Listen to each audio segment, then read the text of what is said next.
Welcome all students for the paper discussion CL1 Advanced Audit and Assurance.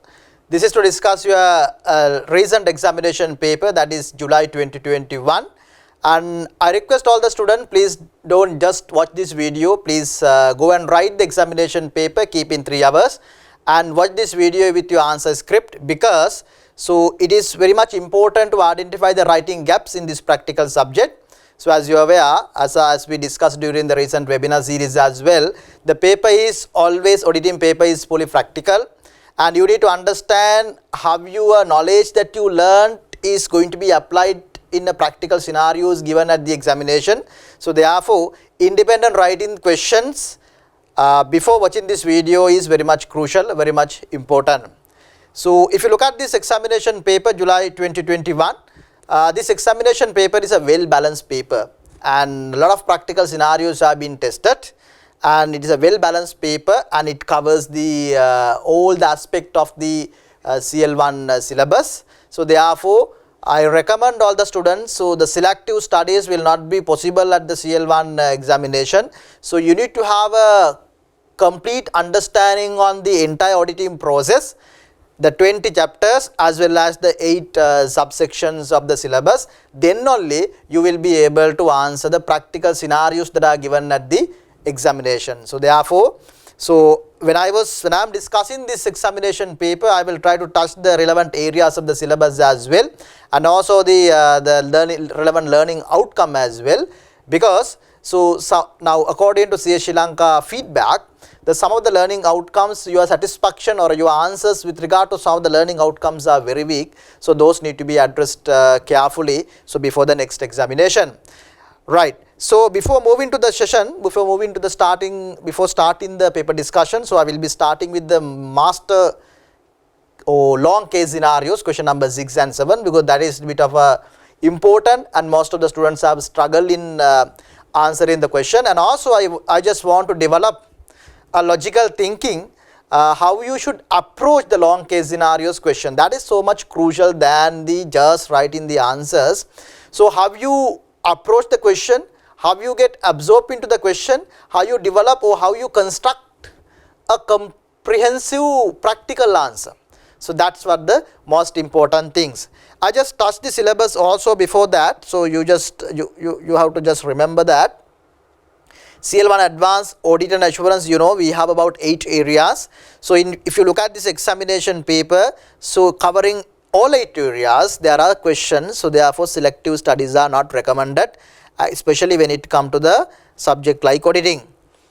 And if you look at the syllabus, we have about 20 chapters. All 20 chapters, probably about 15 to 16 chapters are interconnected, but there are 4 chapters which are not connected also into the one flow. So those you can study selectively if you like, but balance 14, 15, 16, around 15 chapters. So it's very much important for you to learn the subject in a logical manner or logical order. Right. So let's move into the paper.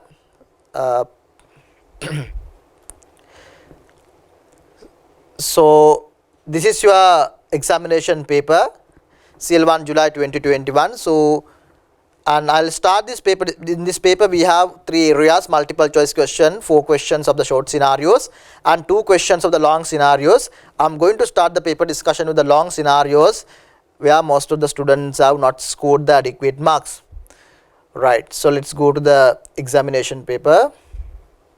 Question number 6. Question number 6. Right. So question number 6 is with regard to the audit risk assessment. It's a large case scenario, and as I have told you all during the webinar series, recent webinar series, so my most important aspect in attending this type of question is what should be your approach. So what you need to really think is, so you need to think that you are a practical auditor. So always you need to think you are a practical auditor. So you are an audit senior of an audit firm. So you are an auditor. So in that background, you need to think this. If you don't think that you are an auditor, so you will not be able to answer these practical case scenarios. So you need to get absorbed into this question. So large cases. Actually, if you think that angle and if you practice more and more questions, it will be really interesting and you will get the interest to practice more and more questions. So if you come to a situation where that you feel that I need to practice more and more questions, so that is the point that is confirmed that you have the adequate knowledge and you have the interest to the subject, and it ensures that you will definitely get through the examination. So if you have not come to that level, if you have not come up to that level, please carefully get into that approach, right? And always when you are thinking about the auditing, so as I have told at the webinar series also, this auditing fundamental principle, so you need to have a good understanding fundamental principle before approaching the large cases. Management prepare the finance statements and giving to the shareholder. The shareholder wants to know what happened to my money. So therefore the communication channel, what happened to your money or what happened in your business, is communicated in way of finance statement to the shareholder. The shareholder does not trust the management, or shareholders do not trust the management. So therefore shareholders go and appoint a third party person called auditor or a chartered accountant to come and check the finance statement which is prepared by the management. So he carry out the audit as per Sri Lanka auditing standards and accordingly give a report to the shareholder. So this is the basic diagram of the auditing. So you need to have a good understanding into. So this diagram when you are writing the practical cases. So you need to think that you are an independent person who is appointed by the shareholder, not the management, and you come and check the finance statement, not you are coming and checking the business, you are coming and checking the finance statement. That understanding is so crucial. So what is our purpose? What is our goal? Our goal is to come and check the finance statement and give a report to the whom? To the shareholder. So this diagram is so crucial when you attend into the practical case scenarios. So having seen this diagram, now we will look at the examination question number 6, large case scenario. Only my advice to you is don't get scared at the looking at these large cases. In your examination, most easiest question or the area where you could highly score is the large case scenario or a long case scenario. That understanding, that confidence that you should have, right? So if you look at this question number 6, I am not going to read this question. In my approach, what you need to do is you need to read required section 3 times. At least 3 times you need to read the required section, and then you should come and do a scanning reading of the question, and after that you should go for a detailed reading. So that are the steps that you need to do for a practical case scenario. What are the steps? Number 1, read the required section into 3 times, because you won't get certain point or you won't pick the certain point. Even though if you understand within 1 time, even though you understand within 2nd time, so you need to read the 3rd time. And also then you come and read the question in a scanning way, just quickly read, and after that come to the detailed reading while analyzing the question, right? That is the approach, right? The first part of the question is select an appropriate benchmark for calculating the materiality for the interim audit of GRL for the 9 month ended 30th June 2021 and support your selection with reasons. Read 3 times. Select an appropriate benchmark for calculating the materiality for the interim audit of GRL for the 9 month ended 30th June 2021 and support your selection with reason. Highlight the action verb. Already examiner has highlighted, you have to highlight through your highlight again. Select is your action verb. An appropriate benchmark for calculating materiality for the interim audit of GRL for the 9 month ended 30th June and support your. There are 2 action verbs for you to highlight it, and then highlight the number of marks also. So you need to realize always when you are trying to give your knowledge, or when the Sri Lanka is trying to test your knowledge within 3 hours, so you have to be really strategic. So therefore you need to highlight this number of mark and see whether what the number of mark that the examiner has given. So if you don't pick the number of marks, so you may write unwanted answers, unwanted quantity of the answer, and end of the day, so you are losing your time or you are wasting your time, and you will not be able to write the 100 marks at the examination. So highlight these 3 marks and highlight the action verb select and highlight the action verb support, and now you realize, so you will have to write select an appropriate benchmark for calculating the materiality. So you have to press select, and after that you have to support your answer.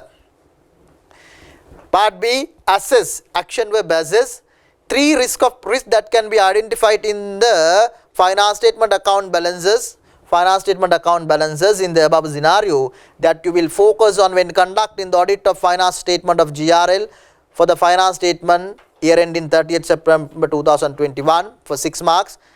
Assess 3 risks that can be identified in the finance statement account balances in the above scenario that you will focus on when conducting the audit of the finance statement of GRL for the financial year ending 30th December 2021. Read the third time. Assess 3 risks that can be. Assess 3.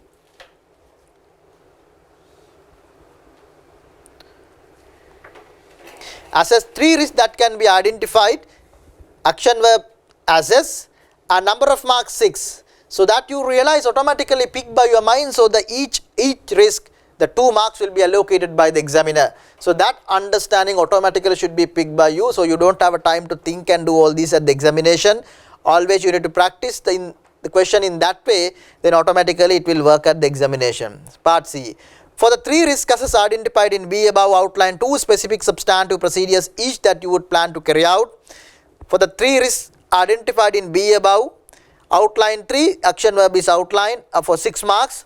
2 specific substantive procedures. So you cannot write the test of control, you have to write the substantive procedures each that you plan to carry out. Third time, for the 3 risk identified, 3 risk assessed in B above, outline 2 specific substantive procedures each that you would to carry out for 6 marks. Right. Then assess the appropriateness of the sampling method used by the audit team in selecting the customers for circularization. That is finally we can answer.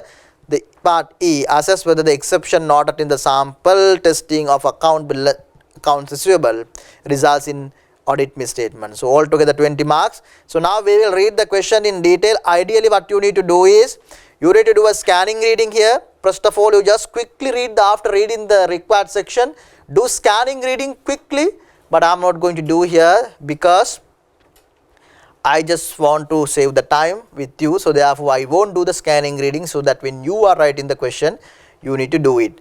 And also another important strategic point, to when you are reading a question, so you need to see the first of all you can't read the question to answer all the questions given. You can't read a question to answer all the questions given. So you need to focus on what questions you are reading the question. So you need to focus to answer which question you are reading the question. So that focus must be there. So please follow the steps carefully. What are the steps? Number 1, read the required section 3 times. Do a scanning reading. Then you come to the detailed reading. But when you are reading the detail, so always you need to remember, you can't read the question to answer all the questions. Select the main question of the case scenario and answer to that. Read the question to answer that, and after that minor areas could be captured at the 2nd or 3rd level. Right, we'll read the question. Question number 6. So you are the audit manager of Audit of Grand Residencies Private Limited. So Grand Residencies Private Limited, one of the crucial information in auditing auditing questions, whether it's a private limited or a PLC, is a so crucial information because certain answers that are appropriate for the given questions depends on whether it is a private limited or a PLC. A property development company engaged in the designing, constructing and selling houses units in housing scheme and apartments. The next important information for any question, not only for this question, for any question, the nature of the business is a so important point. Why? Generally, nature of a business or the company that engage in the business activities are so crucial one because you need to get absorbed into the question as I told you. So you need to think that you are the practical auditor of this company. Now this company is a Grand Residencies Private Limited.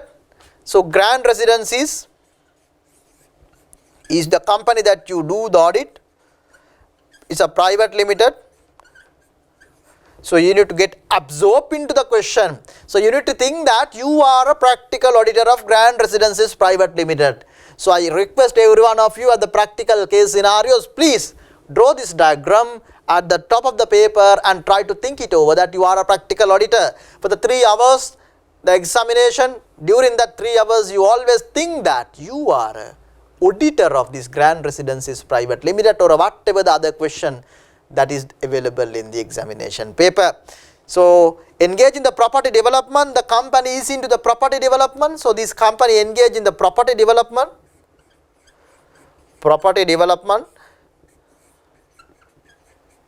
It may be like in Sri Lanka, you need to think, when you look at the business nature, you need to think it over, alright, I'm carrying out an audit of property development, like prime land, homes land, that there are so many property developing companies in Sri Lanka.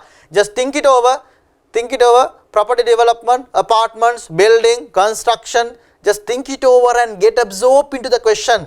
Just think it over, you have gone to the prime land to audit. Now prime land people are constructing the buildings and all that, you need to think, and within a second you need to get absorbed into the question. GRL is a new audit client, so the audit firm is new to this scene. So new to this scene, and GRL is a new client of your firm where audit firm has been appointed to perform the audit of the finance statement for the year ending 31st September 2020. So that is another crucial important information, because so generally financial is so important. So we are auditing for a 30th September 2021, if I am not mistaken. Yes, 30th September 2021 is the financial year. That means, so the starting day would be probably right from 1st October 2020 to 30th September 2021 is our financial year. You are currently performing the interim audit of GRL for the 9 months ended 30th June 2021. So you are in our interim audit is being carried out. So you know, till the final audit is done, so you can do a interim audit due to various reasons. So that has been clearly explained in your audit planning chapter number 5. So it very clearly mentioned the purpose of an interim audit that is being carried out by the auditors. So interim audit is taken place at the 30th June 2021. So interim audit is taken place at the 30th June 2021. So that means 9-month audit is carried out by the auditor. And you have observed the following information documented by the senior in charge of the audit. So these are the basic information that you need to have before reading further question. And as I told you, I am reading this question mainly to answer the question number, answer B. What is our question? So to answer this question only, I am reading this question. As a 3 risks that can be identified in the finance statement account balances. So you are supposed to identify the audit risk. You have to identify 3 audit risks. So that is the ultimate goal that we are reading the question. 3 audit risks. So as far as the auditor of a Grand Residences Private Limited, so this is your first time audit. You are carrying out the audit of 30th November 2021, but we are on an interim audit now. So you have been appointed this audit and you have come to verification of the finance statement. While verifying this finance statement, you need to identify the audit risk, because in auditing you can't do everything. So you can do only, your objective is to tell that the finance statement prepared by the management do not contain material misstatement. In that case, we don't have to look at everything. So we look at only the material misstatement areas there could be material misstatement. For that, you are supposed to identify audit risk, and for that perform the audit procedures and see whether there are material misstatement in the risk areas that you identify and give the conclusion. So in that objective, we will read this one. Right. So you are currently performing the interim audit of GRL for the 9 month ended 30th June, and you have observed the following information. As a senior in charge, determine documented by the senior in charge of the audit. So you can see financial figures have been given, revenue, PBT, total asset, total liability, net asset. So those are given for the last 5 years, and now the 9-month period ended also has been given, about this may be on millions. Yes, it's in millions. So and the figures have been given. So these figures just have been given just because of the current year figures, 9-month figures. We can't see any risk, we can't see any risk. We cannot see any risk available in this information given here.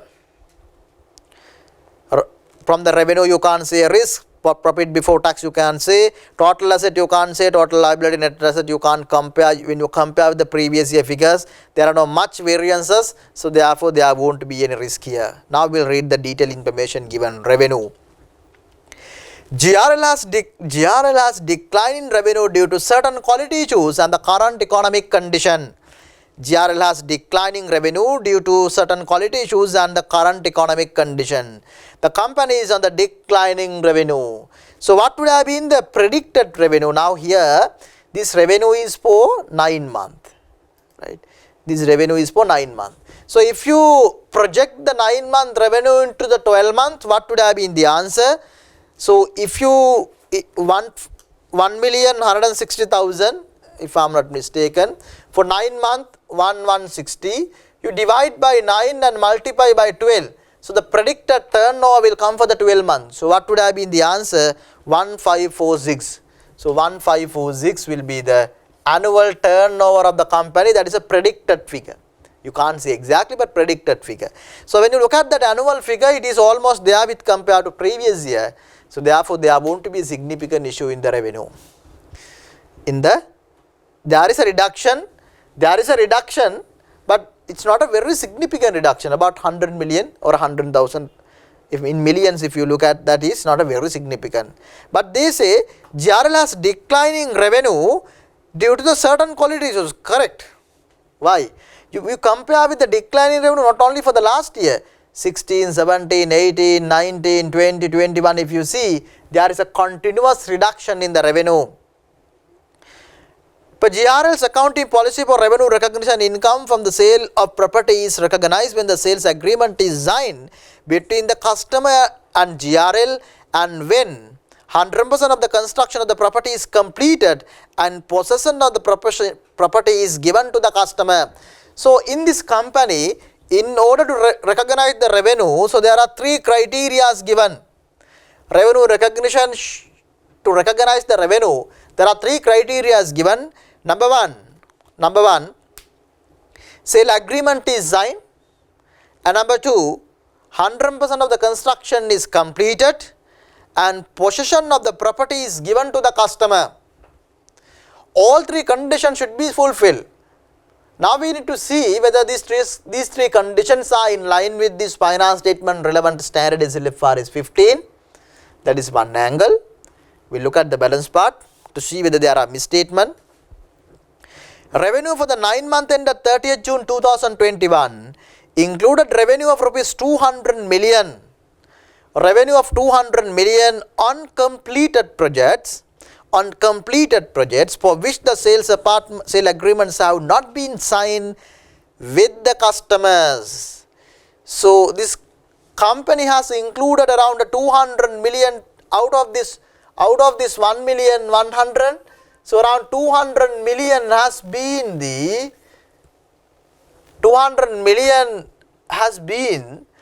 included under the revenue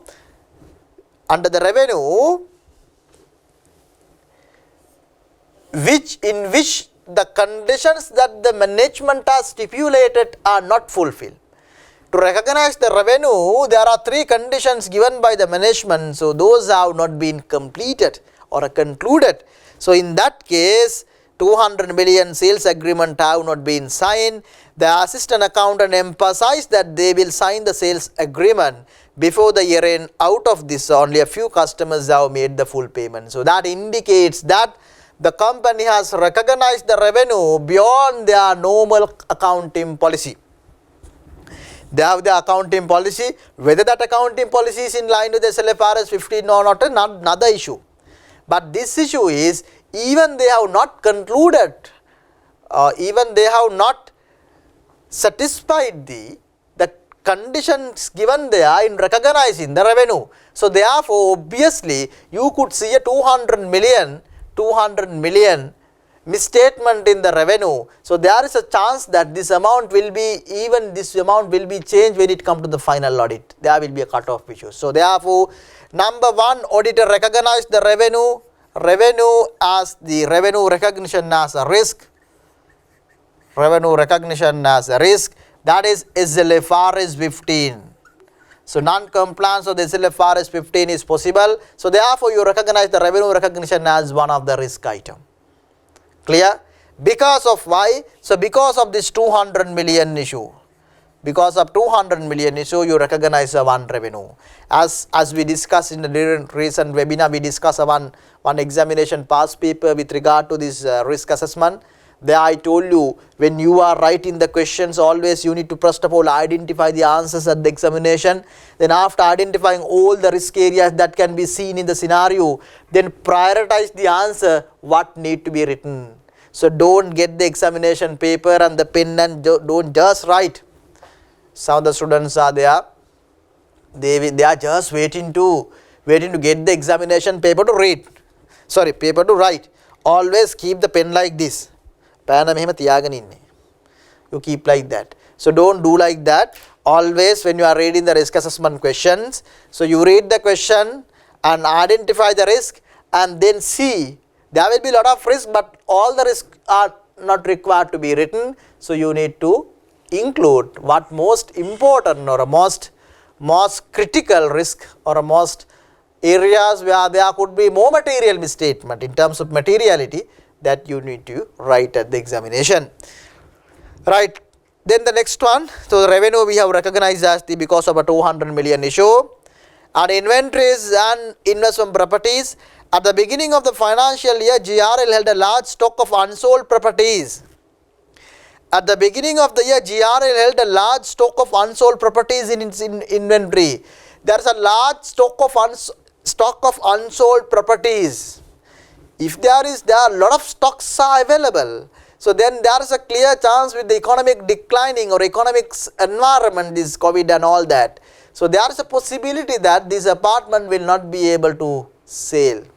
So therefore, you have a very clear cut issue there. NRV of the inventory, NRV of inventory is really challengeable. LK is 2. There is a possibility that inventory may be overstated because the net realizable value, the price at which the apartment could be sold after the year end, will be lesser than the cost. So therefore, we need to identify it as a risk. Then during the year, GRL started to rent the properties out. During the year, GRL started to rent the properties out and have transferred them from inventory to investment property. Alright, because the certain properties are given on rent. If the properties are given on rent, obviously the accounting treatment is correct. So that has to be classified as an investment property. Why? The definition of investment property says it is a capital appreciation of the rental purpose. If you keep an asset, it will be recognized as the investment property. So therefore, investment property recognition of this situation is correct. But the thing is, investment properties are carried at cost in the financial statement for the 9 month ended 30th June 2021. That is also possible because investment properties can be kept at cost, right? But the fair value must be disclosed. So now in that case, if you see in this scenario given, there won't be any significant audit risk other than now. At the time of inventories are transferred to an investment property is a very abnormal transaction. Being a property development company, what is their job role or what is their core activity? To acquire the lands, construct the apartments and sell to the outsiders.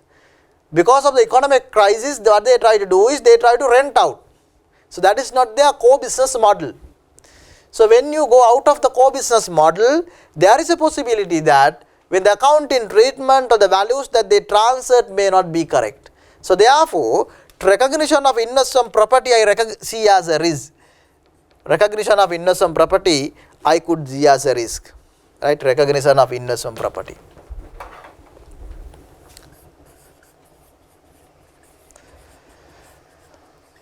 Recognition of investment property, especially the transfer investment property, that is LK is 40, LK is 40. And the next one, warranty. GRL offers its customer a 10-year warranty for the building structures which covers any construction defect. So that is another important point, because the warranty provision as required by LKS 37, there is a provision. If there is a present obligation as of today, so that you have to make a provision. If it is a possible obligation, you can do a contingent liability. But the warranty is something which is given in apartment business. This is what I told you. It's so much important for you to get absorbed into the question. So when you get absorbed into the question in the apartment, you have to give a warranty. Otherwise, nobody will come and buy apartment without warranties, because after you come into the building, if next day or another 1 year time the building collapse, so such a billion money, so they are going to lose. And also they are not only the money, so all other things also going to lose, even including the life. So therefore the warranty is needed for the building. So when the warranty is needed, so it has to be applied the best practice or a best estimate in making the estimates on that. So therefore warranty provision has to be made in the financial statement. So generally it is becoming an accounting estimate. So since it's accounting estimate, it becomes a significant risk for the audit of financial statement. So number 4, I recognize that warranty provision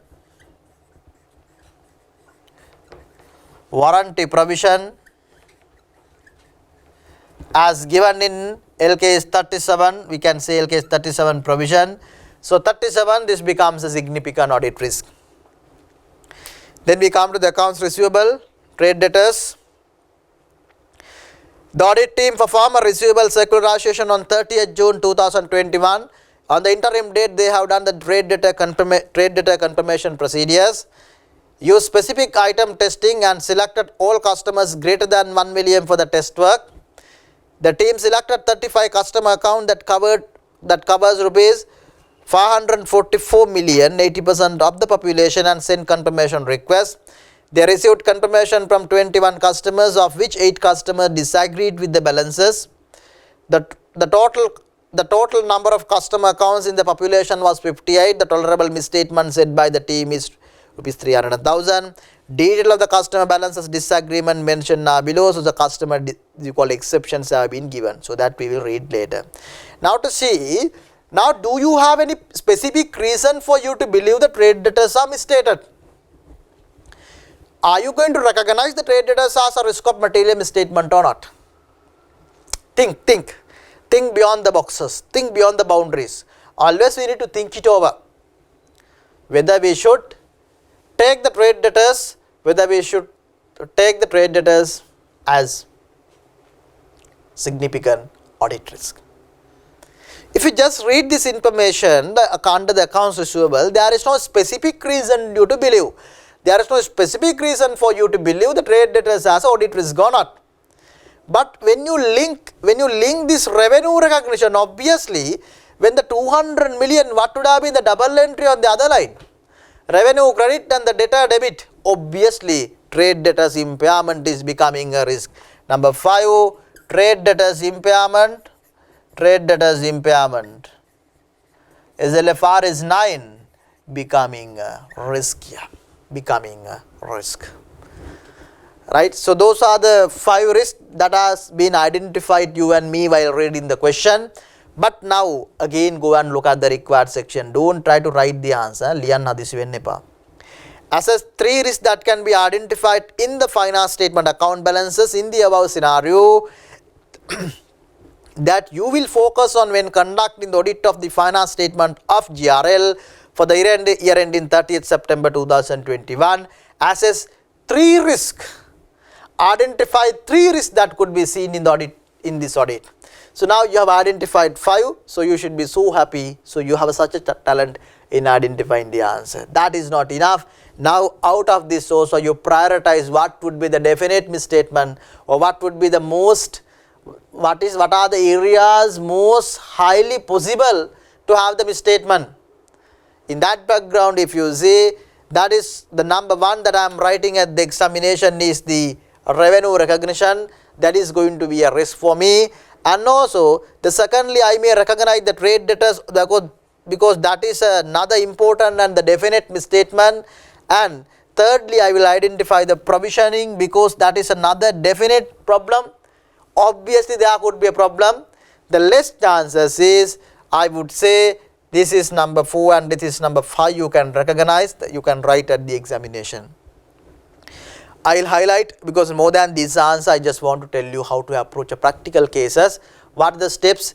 Read the required section 3 times, do a scanning reading of the question and do a long case scenario reading, long case scenario in detail reading, identify the risk, prioritize the risk, and now you come and write.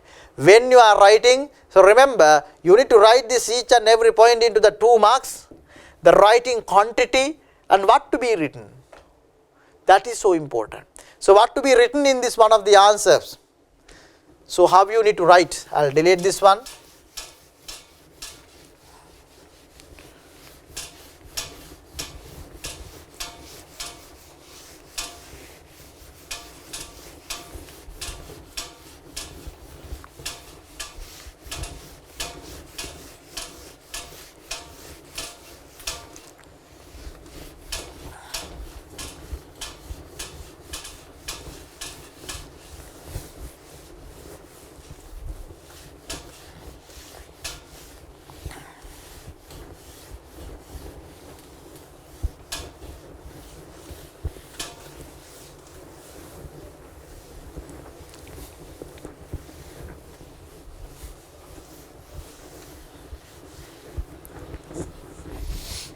Right.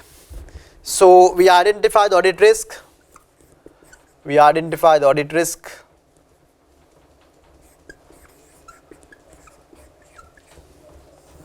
Number 1, revenue recognition. Revenue recognition. Always whenever you write, so try to write the standard number, accounting standard number link in there if you can remember. That is always better. If you can remember, so then it's very clear to the examiner also. You have the knowledge, and what is the risk, and also then you have to see that, you have to tell that.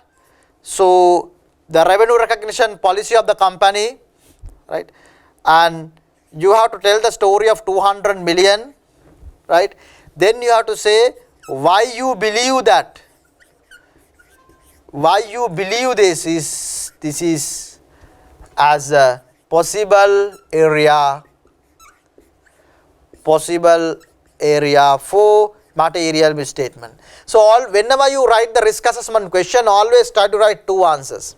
One is the extracted the scenario from the question, what is the area or what the fact, and after that the second explanation should be why you believe.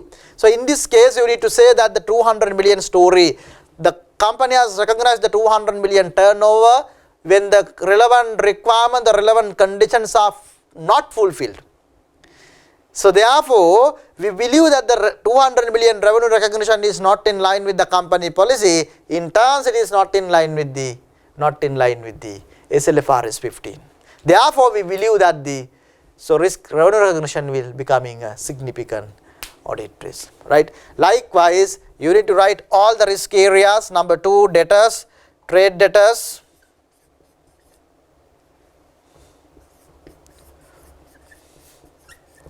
Trade debtors, SLFRS 9. So there you have to tell. So again, the 2 points. The first point is this 200 million story.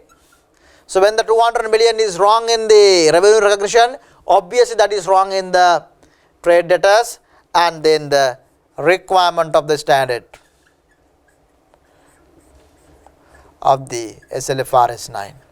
So why you believe that? Why you believe that this is not in line with the SLFRS 9? And then the third one, we recognize the warranty provision. Warranty provision. In the similar way, you need to say the two fact. One is the extract of the question, that fact from the examination question paper, and then thereafter you have to tell that why you believe this becoming a significant risk, because the warranty provision involve a lot of judgments, lot of accounting estimates or accounting, this is an accounting estimate, lot of judgments are involved in deciding the right figure or the correct answer or correct provision. So therefore there is a possibility that the misstatement contains in the warranty provision, so therefore you believe this as a significant risk. So that's how you need to explain. It may be a number. Fourth one was the inventory LK2. So here again the 2 points you need to explain. One is, so you have to tell the story that there are unsold inventories at the beginning of the year. There is a possibility that such stock may be prevailing or may be available at the year-end stock as well. In such cases, the company revenue comes down with economic difficulties. So there is a possibility that the net realizable value of such inventories will be lesser than the cost, and as such, as per the LK2 requirement, so there will be a misstatement here. And then number 5 we identify the investment property. So investment property. So in terms of investment property, that is LK 40. So you need to say that there is no problem of the valuation of the investment property as such in the given information, but only here the problem is when the inventory is transferred to the investment property because of the abnormality, there could be a misstatement, right? As well as they are not talking about the fair value too much, so that will be the point. That's why you believe it, right? That will be the answer for the first point. We can quickly look at the suggested solution given by CA Sri Lanka.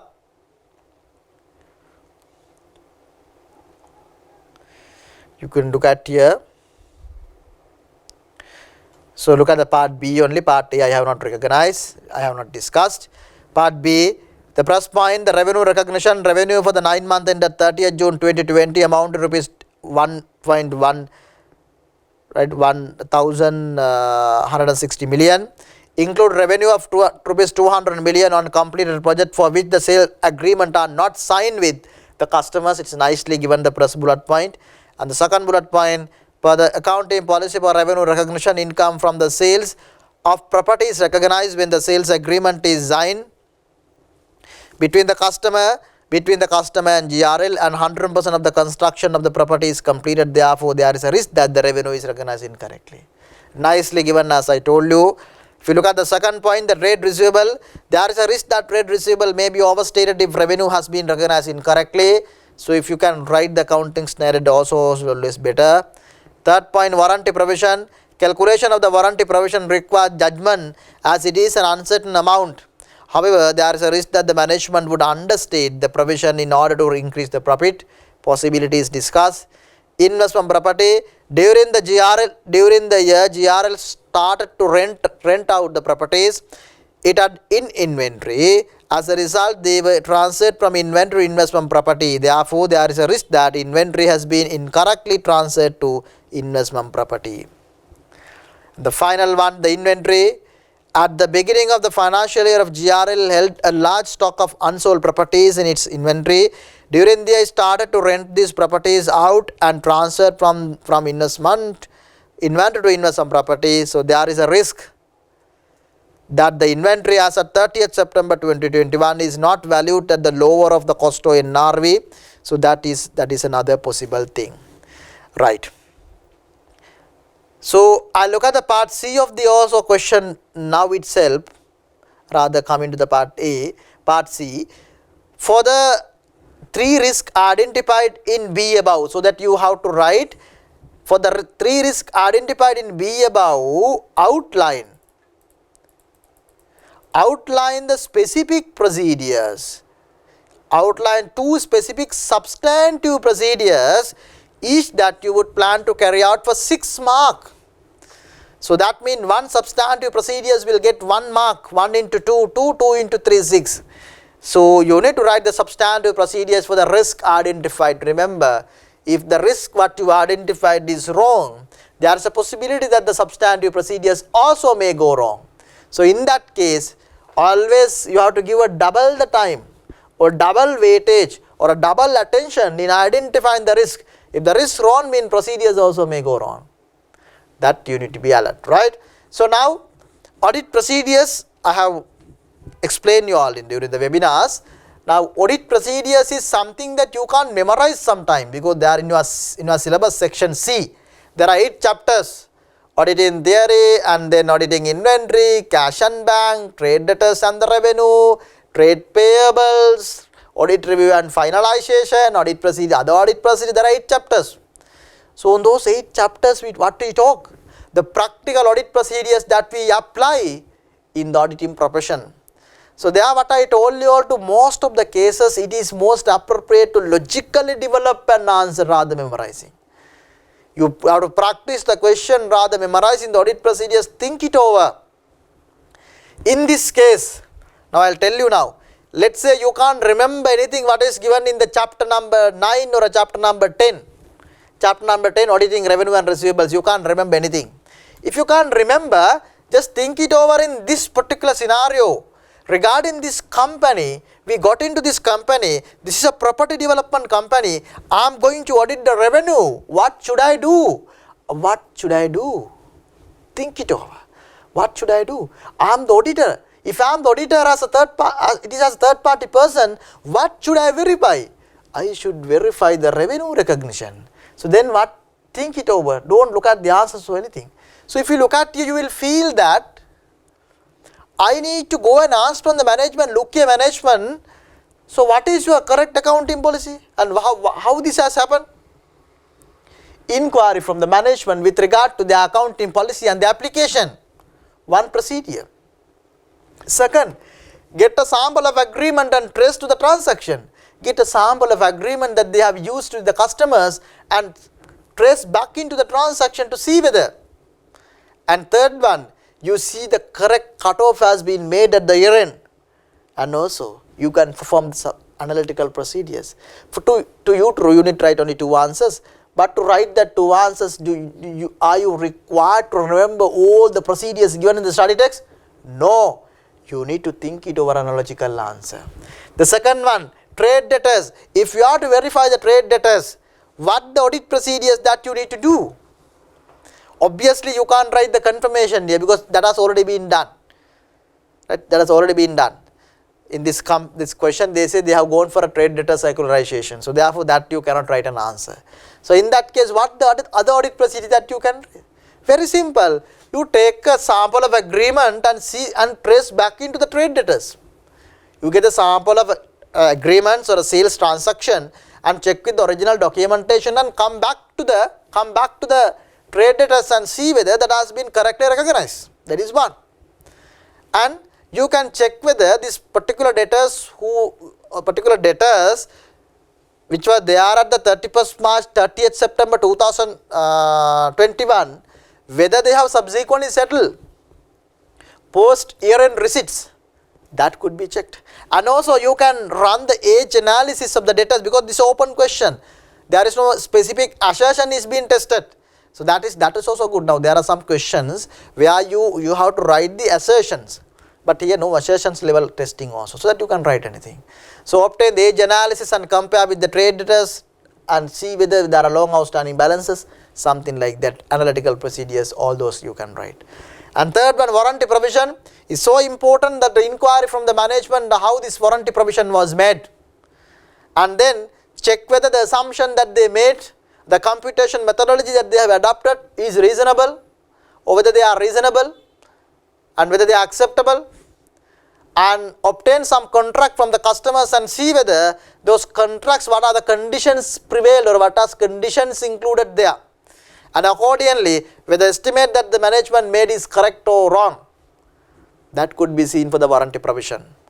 And also you can check post year end, after the financial reporting period is ended, 30th September 2021, and after that you have to see at a subsequent period while the audit is carried out whether what was the actual warranty provision, compare the actual warranty provision with the original provided or a provision amount at the year end. Can be done. And then if you look at the inventory, so inventory basically what is the most crucial thing? Think it over. Don't try to memorize audit procedures. Don't try to think that this is landed from somewhere in another world. This is in our day-to-day life of auditing. Auditing is an interesting subject. It is so beautiful subject. It has a really logic. It has a real logic, right? It is something, I would say, beautiful. If you understand the auditing from beginning to the end, starting from the engagement letter and giving the audit report, 37 auditing standard is nicely you can matched if you have the flow, right? Okay, so with regard to the inventory, what you can do? So inventory, most important thing is the NRV evaluation. When you are valuing the inventory, what you could do is basically you can get the subsequent selling invoices, subsequent selling prices, and check and come back with the cost and see whether appropriate accounting has been made, right? That is the so crucial audit procedure that you could do. In terms of the investment property, what you could do is investment property much is not with regard to the investment property at the valuation or something. Issue is the transferring from the inventory to investment property. When you transfer the inventory to the investment property, so though that is on a cost model, so that will have to be depreciated. That will have to be depreciated. So the depreciation calculation, reasonableness, useful lifetime, those must be verified by the auditor. Right. So likewise, I just told you a few answers for you to think it over rather memorizing how to write the audit procedures for a practical case scenario given. Right. If you see the answer, for trade revenue, so there are the same answers which I gave you. Discuss the accounting policy for revenue recognition with the management. Discuss the accounting policy for revenue recognition with the management. Then sample of sales recognized during the period, trace the amount back to the sale agreement and the original documentation, which I told you. Then the third one, test cutoff testing. Fourth one, perform ARP, analytical review procedures. When you are writing, remember, always this technical wording is needed, rather you just writing the technical writing, rather you just writing test cutoff. That is not an appropriate answer. So you always need to write a bit of a detailed answer while developing the writing skill. So you need to think it over that. And the trade receivable, so you have a lot of procedures you can write to obtain a copy of the age receivable listing and vouch a sample of balances to the sales agreement. And also remember one more thing, that sometimes audit procedures are subjective for the given scenario. Sometimes you may be writing some other audit procedures which is not listed here, but it may be appropriate. So I am sure that the examiner will consider those answers and examiner will give you the marks. And then discuss with the management the basis of which the debts are written off as recoverable. Verify specific provision considering correspondence with debtors. Review correspondence with customers considered doubtful. Review a sample of balances on the age receivable listing to ensure that they are included at their recoverable amount. Review cash book after the year end to verify. This is called subsequent balance verification, subsequent settlement. Perform testing for movements in the balance between the interim date and the year end date. Perform analytical procedures. Compare the number of days sales this year with the last year. Check approval for allowance and write-off. Inquire about the disputed invoices. Consider if any legal proceedings have been institution. So warranty provision, basically review agreements and correspondence with customers. Compare the provision with the subsequent claims to the date of the audit. Compare the provision made in the prior with the actual claims. Review the estimates of cost to be incurred. Review the consistency in the assumption and cost estimation method. In the case of new project, evaluate reasonableness of estimate, that is so crucial, and obtain confirmation lawyers with regard to the claims. And with regard to the investment property, as I told you, that is main issue is the depreciation, not the investment property valuation like other like a fair valuation, something like that. Inspect the property to ascertain the reasonableness of the remaining useful life. Consider the assumption on which the management has established depreciation rates. Verify that the depreciation rates have been properly approved. compare the depreciation rate with the market industry information. On a test basis, select some equipment item to trace that item to the asset register, because once the assets have been transferred to the investment property, so it has to be recorded under the fixed asset register and it should be available in the FAR, and that must be checked by the auditor, cross check with the investment property total balance and the register. Compare the asset register with the general ledger, check whether any capital expenditure has been charged to revenue, verify the finance lease and all that is there. Final one, verifying the net realizable value. So they are basically, these are the obvious answers and priority answer. Obtain an age analysis of the inventory and identify the slow moving item. Obtain a selling prices to verify the unit selling price.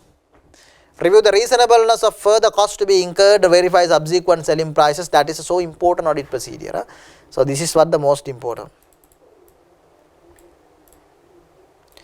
Verify the subsequent selling prices and review quantities moved in the subsequent period. So in addition to that, there are some other procedures given by inventory count and testing opening balances, but most important thing is verifying the net realizable value. So in the examiner has given, or a suggested solution of CS Sri Lanka has given many audit procedures. You are supposed to write only 2 procedures. Now believe what I am telling, these audit procedures, if you develop a logical thinking, rational thinking, whatever the question that is coming in your examination, you can think and write. You don't have to get panic at the examination.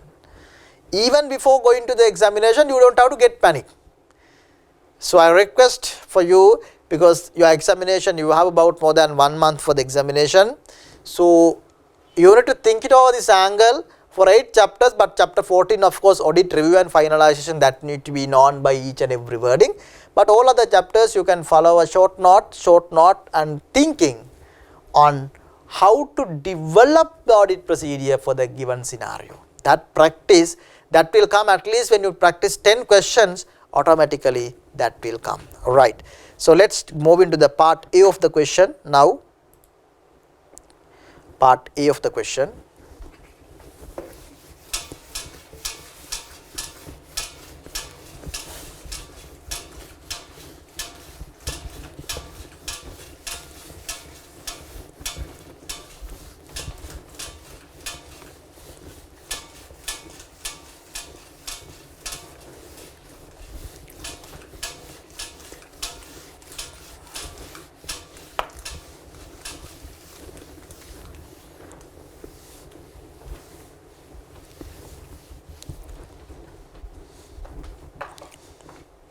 Part A of the question, it tells, so it asks, select is the action verb 1, select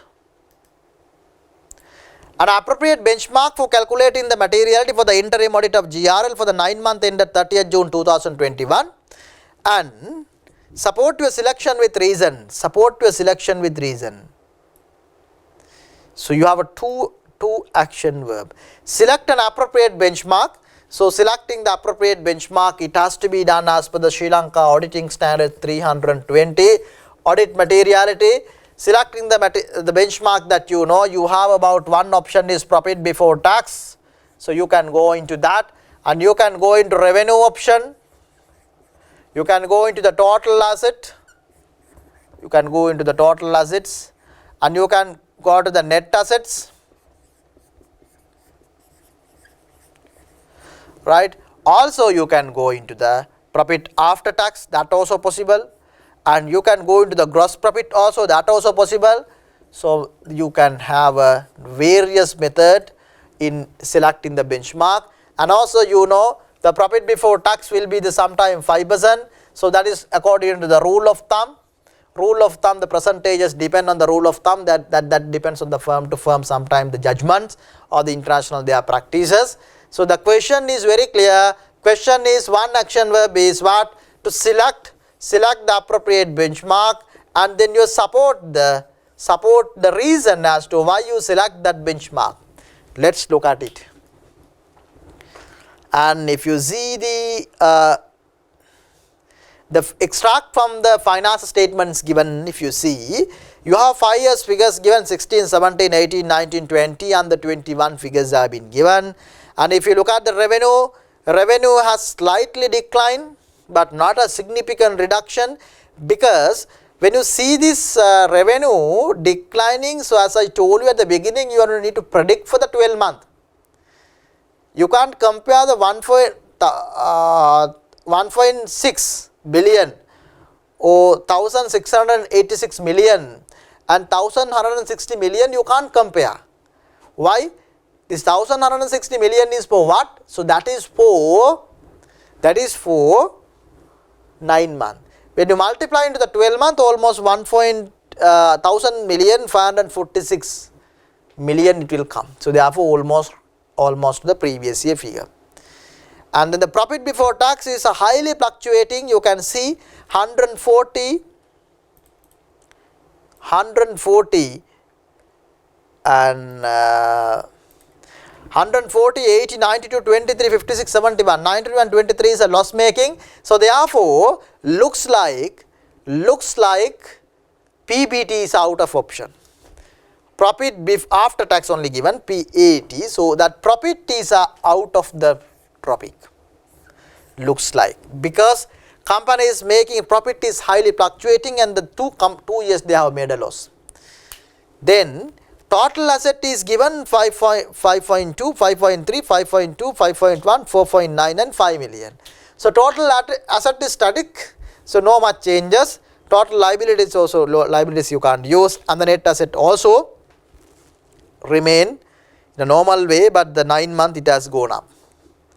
Now the thing is, when you are applying a benchmark, so you can remember that we discussed during the webinars as well, and it is given in the study text also. It's sometime you have which benchmark is to be applied, it is a judgmental. So when you apply the judgmental, can you remember we discussed that the number one selection is the profit before tax. Why? Any investor look at the profit of the company. So that is why the materiality number one benchmark is profit. So always when the profit is not possible, study text is very clear, profit is not possible, then the auditors are looking at to make the decisions based on what? Based on the revenue. Second priority will be revenue. But the revenue can only be used if there are no significant fluctuation of the revenue. But to see here, there can't be a very significant fluctuation. Even though there is a declining from year to year, you can't see a significant fluctuation. So therefore, in my assessment, the revenue will be a one benchmark, but then don't conclude that. Then now I see total asset. Total asset also an appropriate benchmark for this company, but the net asset is no, GP is no. Why total asset is an appropriate benchmark? It's very clearly given in the study text. What? If the company is an asset driven company, that is why I told you at the beginning, so it's a nature of the business is so important. That nature of the business, you need to get into the question and you need to absorb into the question. When you absorb into the question, you automatically will feel that I am auditing prime land, I am auditing home land, I am in the auditing of a construction company. When you see that the construction company, Navaloka construction may be access or whatever the construction companies, big machineries are there, lot of fixed assets are there. So therefore those construction companies, it's very clearly given in the study text also. Those are asset driven company. Asset driven company, the investors are making the decision based on the asset values. So therefore the most appropriate benchmark will be a total assets. Most appropriate benchmark will be the total asset, and the revenue also an acceptable answer, but the most appropriate answer will be revenue. But if someone has written the profit, your answer is wrong and you won't get any marks over there, even profit before tax or profit after tax. So you need to explain your answer. First of all, you need to write one of these and you need to tell the reason. If you are selecting the total asset, you have to say this is an asset driven company, so therefore this will be the appropriate benchmark. If you select the revenue, then you have to say the profit cannot be applied because profit is company is a loss making company or the fluctuating. The revenue can be applied even though there is a slight decline in trend of the revenue. If you look at the answer given by the examiner CA Sri Lanka for part A,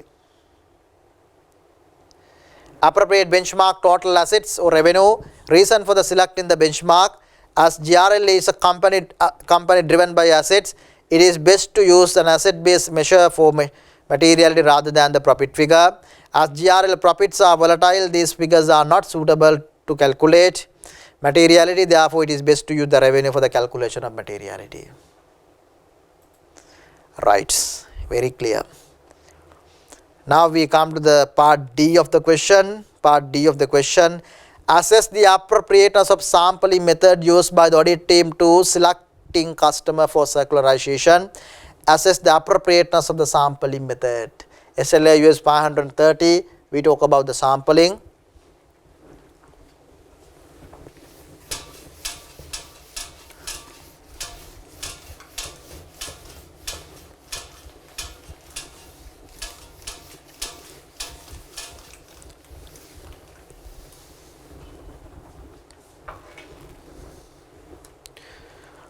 Right, SLA US 530 sampling, so you might have learned properly that.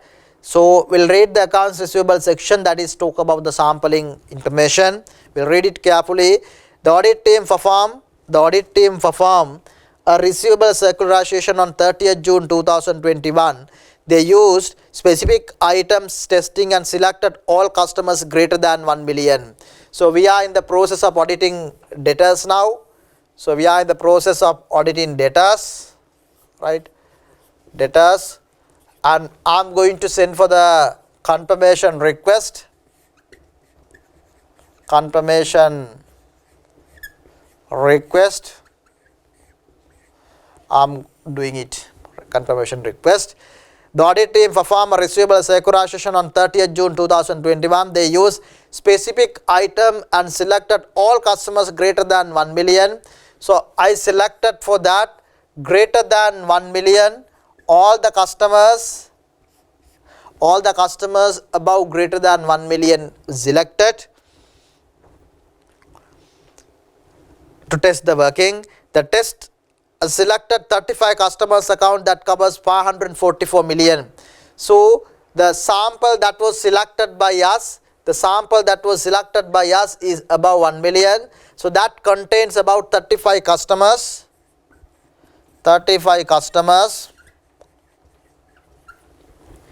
And covers about 544 million value. So this represent the 80% of the sample. So that means sample represent the 80% of the total population. They received confirmation from 21 customers, of which 8 customers disagreed with the balances. So we send the customer request for 35. So out of 35 we received only 21 customers replied. Only 21 replied. Out of 21, 8 disagree.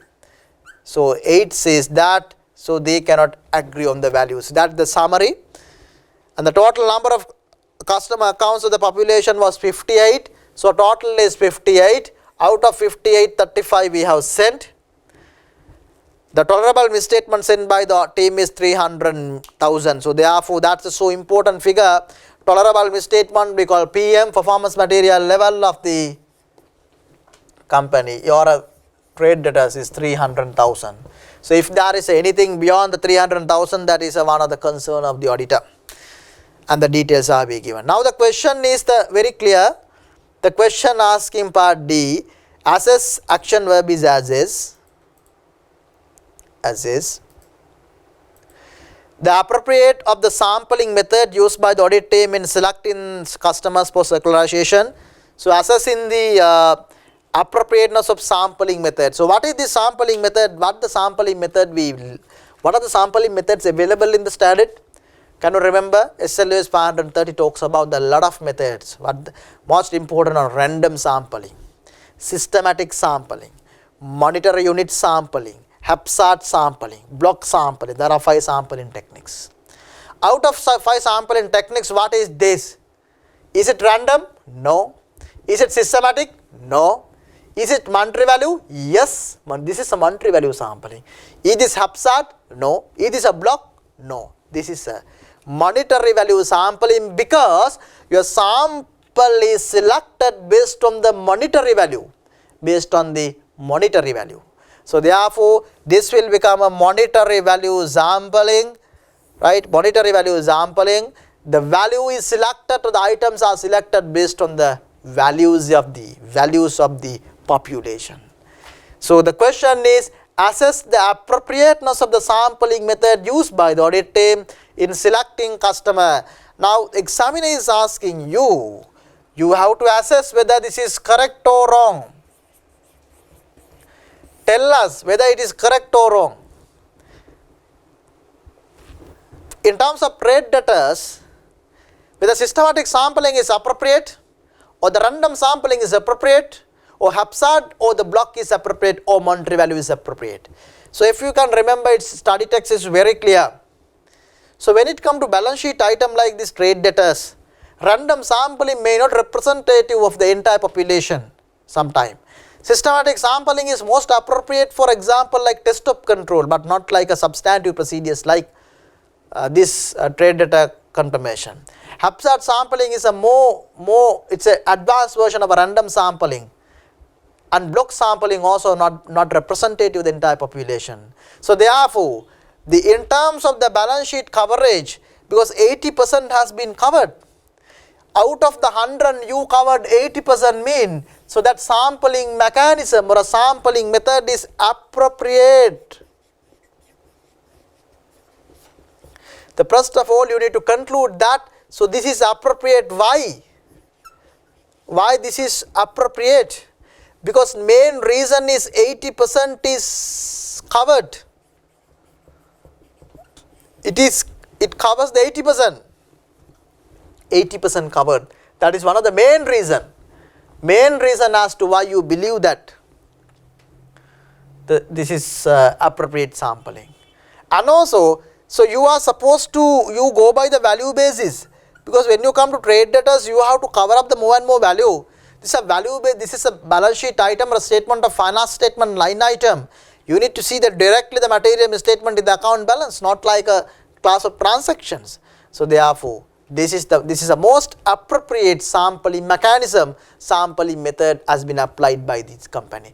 It's very unlikely this now it's very different question. Sometime in the examiner gives a question, gives the question, and you are supposed to criticize it, or you are supposed to identify the weakness of that method adopted by the auditor. That's how the normal questions come. It is unlikely to see this type of question. So there is a question given, but that is the correct method. Then our mind is not ready to accept whether this is a correct. We always think it can't be, this can be a wrong answer. So that also possible, right? So that also a possible questions are there. So if you see the answer given by the examiner, CL Sri Lanka suggests a solution, not the examiner.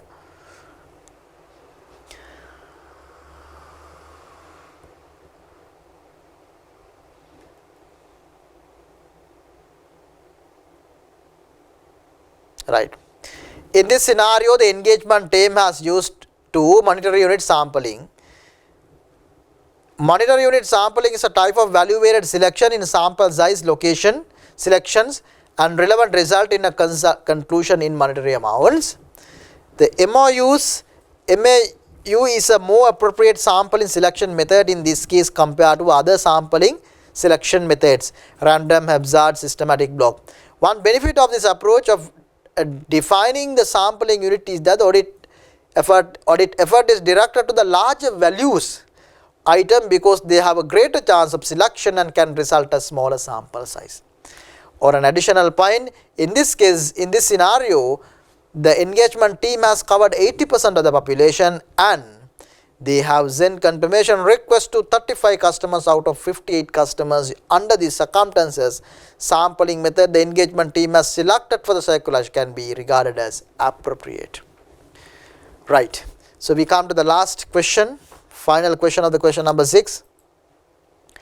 Assess whether exception noted in the sample testing of accounts receivable result in audit misstatement. Read again. Assess whether the exception noted in the sample testing of accounts receivable result in audit misstatement. Now we have to see whether any of these exception noted resulting a misstatement. So before that,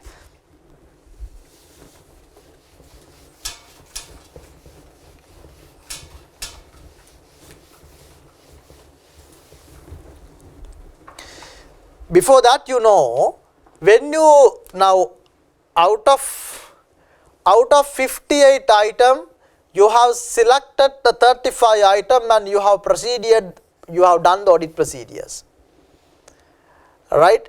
And your sample represent 544 million, so you have covered in value terms.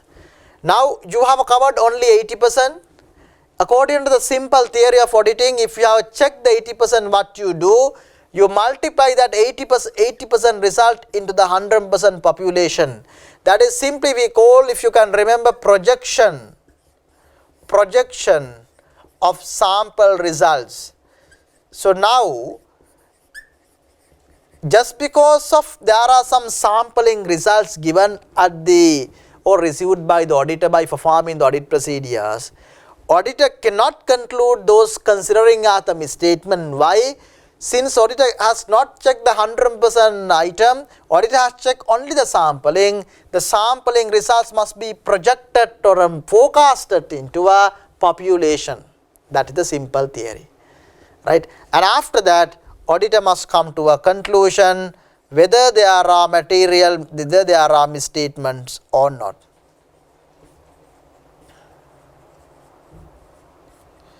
Misstatements or not, right? While doing that,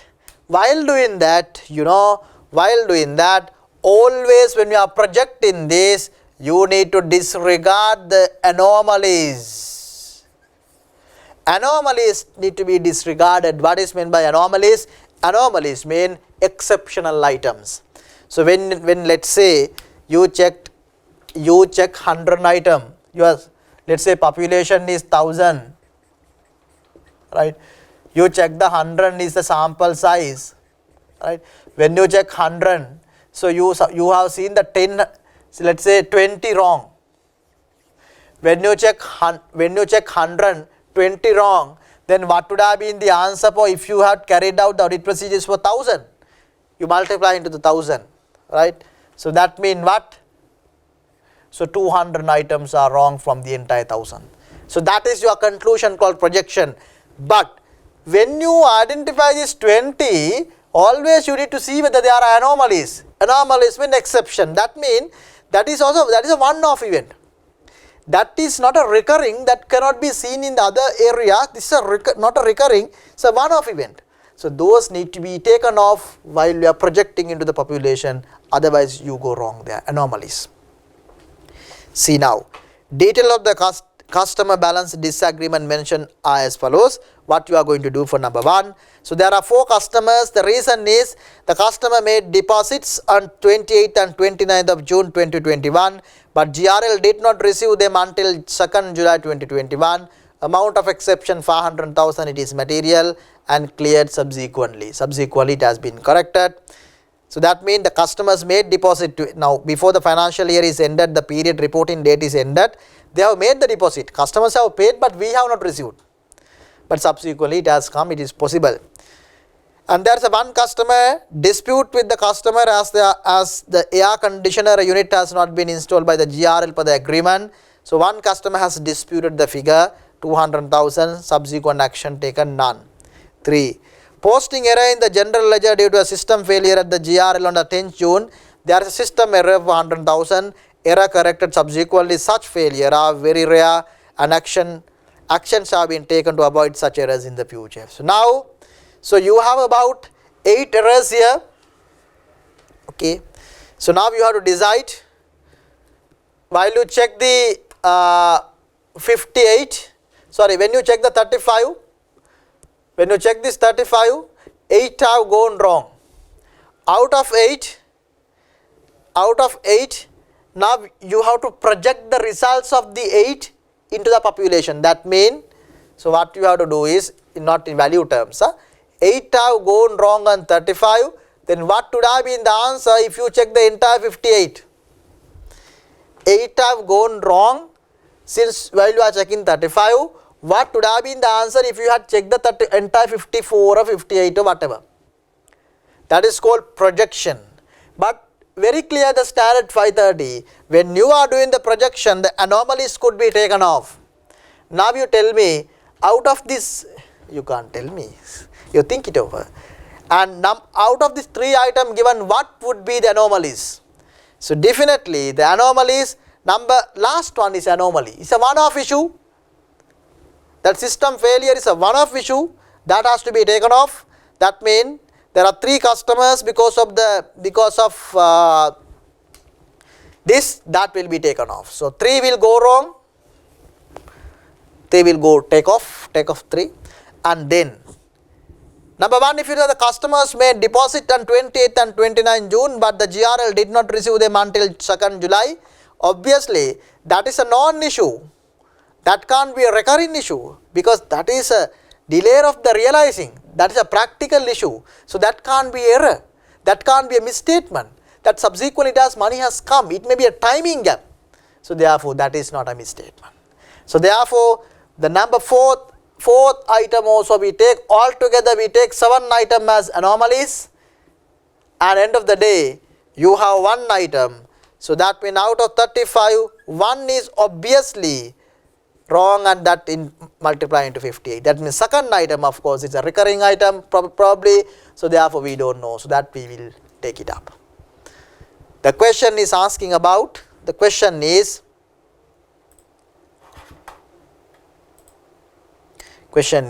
assess whether the exception noted in the sample testing of accounts receivable result in audit misstatement. Obviously number 2 will become audit misstatement, right? But number not 1 and 3. So if you see the answers, for the test of detail, the auditor should project misstatement found in the sample to the population to obtain broader view of the scale of the misstatement. Correct. Misstatement established as anomalies can be excluded when projecting sample errors to the population. Correct.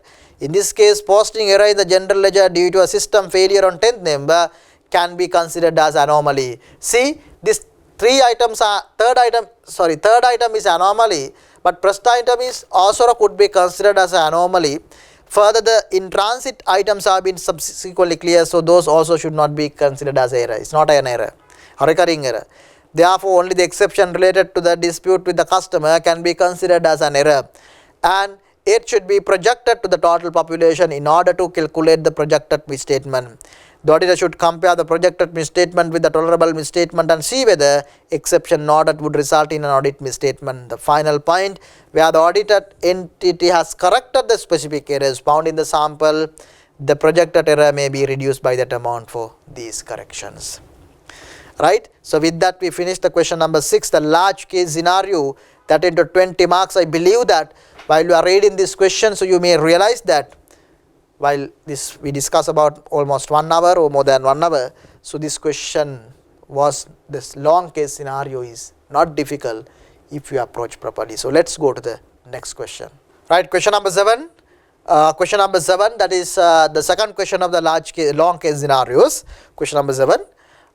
That's again the 20 marks question. So the same steps must be adopted. Same steps. What are the steps that I have told you? The number 1, you need to read the questions 3 times. That is more important. Required part. Do a scanning reading of the question and do a detailed reading of the questions. While you are reading the detailed reading, always need to think. So you identify the main question of the, if there are so many required section, main part, and then after you answer the main part, and then the balance questions can be addressed one by one because you have a good understanding into the question. And if you see the required part, number 1, part A, outline the auditor's responsibility on subsequent event, identify the period covered by such responsibility. The subsequent events is tested, outline the auditor's responsibility. On subsequent event, identify the period covered by such responsibility, action verb highlight, that is outline, and highlight the number of marks. Do at the examination carefully this thing. Outline the auditor's responsibility on subsequent events. Identify the period covered by such responsibility. Okay. Part B. Recommend 4 audit procedures that Shihan could perform in respect of the matters identified during the meeting with the finance director. You have to read the 3 times, but I am not going to read 3 times at the moment, time constraint, but you can read 3 times always at the exam. Recommend 4 audit procedures that Shihan should perform in respect of the matters identified during the meeting with the finance director for 4 marks. Important. Evaluate the impact of the discount offered by the management in April 2021 on Skyline's finance statement for the period ended 31st March 2021, and the audit opinion. And please provide working to support your answer. Evaluate, action verb is so crucial. Evaluate is the action verb, and number of marks 5 marks. 5 marks. Evaluate the impact of the discount offered by the management in April 2021 on Skyline's finance statement for the year ended 31st March 2021 and the audit opinion. Comment on how the law should revert. Comment on the law should refer to above should be dealt with in the auditor's report on the finance statement of Skyline for the year ended 31st March 2021, including the suggested wording to be included in the auditor's report. Comment. So that is for 5 marks. Outline 4 matters the auditor should disclose in the auditor's report with respect to other information obtained when auditing the financial statement. So that is for 4 marks. Right. So on that background, we will read the questions carefully. So it's very difficult for you to identify to answer which question you are writing in this second case scenario, because all are like similar, equally important. We'll quickly read it. You are the audit manager of the Skyline Private Limited. So you are auditor of Skyline Private Limited. So Skyline Private Limited. So you are carrying out the audit of Skyline Private Limited. This is a private limited. Skyline Private Limited. So you are carrying out the audit of this company. We'll say yes. For the year ended 31st March 2021, so you are carrying out the audit from 1/4/2020 to you go for 31/3/2021, right? 31st March 2021. So that is our financial period. Skyline is in the business of air conditioning and refrigerators. So they are in the business of air conditioning. So business of air conditioning. Business of air conditioning. Right? Air conditions. And refrigeration. It imports unit from Japan and install them at the customer premises. They are in the business into the refrigerators, air conditioners, and they import from Japan and they install at the customer premises. The company also provides maintenance and support services to its customers. The company also provides maintenance and support services. Once these things are installed, the maintenance services also being carried out by the company. The products carry a warranty of 2 years. Product carry a warranty of 2 years. The warranty is coming. Warranty provision LKS 37. Shihan is the senior in charge of the audit who is also responsible for reviewing the audit work performed by the 5 team members. Shihan is the senior. Shihan is the senior man. Right? Shihan, right? Yeah, Shihan. Shihan is the senior. Under Shihan, there are 5 team members who is reporting to Shihan. The audit team completed the work on 30th April 2021, and then you and partner completed your reviews, the audit working papers. So audit team has completed their works. Audit team has completed their works on 30th April 2021. So they have completed their works and the partner review has taken place. You have called a meeting to discuss the audit completion. Shihan is of the view that sufficient and appropriate audit evidences has been gathered for the audit of Skyline, and therefore further audit procedures are not required prior to issuing the audit report. The Shihan is in the view that we have carried out the audit up to the 30th April 2021 and sufficient and appropriate audit evidences have been gathered, and accordingly no further work is required. The final performance materiality for the audit has been calculated at 3 million. So PM of the company is stated at this is a so crucial figure in terms of audit reporting. So this is stand at the 3 million. This stands at the 3 million. Right. During the closing meeting with the finance director of the Skyline, you noted the following matters. Press point. So you have noted the 2 points. Number 1. So this may be the issue, we'll see. In April 2021, the management decided to offer a 40% discount on a on a product that was in stock as of 31st March 2021. This is because the manufacturer of the product in Japan announced that they will discontinue the product by end of 2022. The carrying value of the said stock in the statement of financial position as of 31st March 2021 amounted to rupees 10 million. Skyline sells the product at 10% markup of the cost. So what has happened? In April 2021, the management decided to offer a 40% discount on a product that was stock in the 31st March.